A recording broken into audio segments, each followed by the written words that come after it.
ভাইয়েরা বোনেরা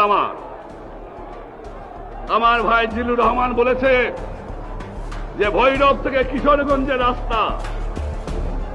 জিল্লুর মনে রাখা দরকার, ভৈরবকে যেমন তুমিও ভালোবাসো, আমিও ভৈরবকে কম ভালোবাসি না।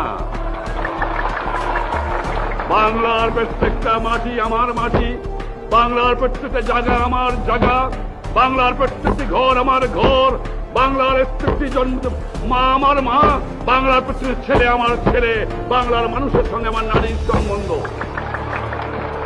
তুমি বোধহয় জানো পাঠশালা পরিকল্পনায় ভৈরব থেকে কিশোরগঞ্জের রাস্তার পরিকল্পনা নেওয়া হয়েছে। 5 বছরের মধ্যে ইনশাল্লাহ তোমাদের রাস্তা হবে। নদীর সঙ্গে যুদ্ধ করতে কষ্ট হয়, নদী ভাঙছে, এ তো তোমার জানা আছে যে বাংলাদেশের মানুষ গান গায়, একুল ভাঙ্গে ওকুল গড়ে, এই তো নদীর খেলা। আমরা চেষ্টা করতে পারি, বর্ষা যদি ভিক্ষা করে আনতে হয় তা আনে জোগাড় করব ভৈরবকে রক্ষা করার জন্য। চেষ্টা যদি করবো না, আল্লাহর উপর নির্ভর করো। আল্লাহ সাহায্য করলে যেখান থেকে পারি চেষ্টা করে ভৈরবকে বাড়াবার চেষ্টা করা হবে। ভাইয়েরা, আজ আমাদের সৌভাগ্য, অনেক যারা ভারতের ইঞ্জিনিয়াররা সহকর্মীরা এখানে এসছেন, যারা আমাদের জন্য এত 20 মাস পর্যন্ত কাজ করেছেন।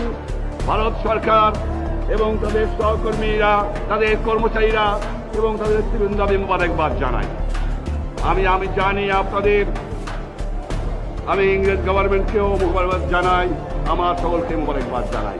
আরো মোবারকবাদ জানাই ভৈরবের জনসাধারণকে, যারা কোঅপারেশন করেছে, যারা সাহায্য করেছে, যারা সহানুভূতি দেখিয়েছে এই দেশে এই ব্রিজ করার জন্য। আজ ব্রিজ খুলে যাবে, আমি আজ যে ফিতে কাটবো, ইনশাআল্লাহ গাড়ি চলা শুরু হয়ে যাবে।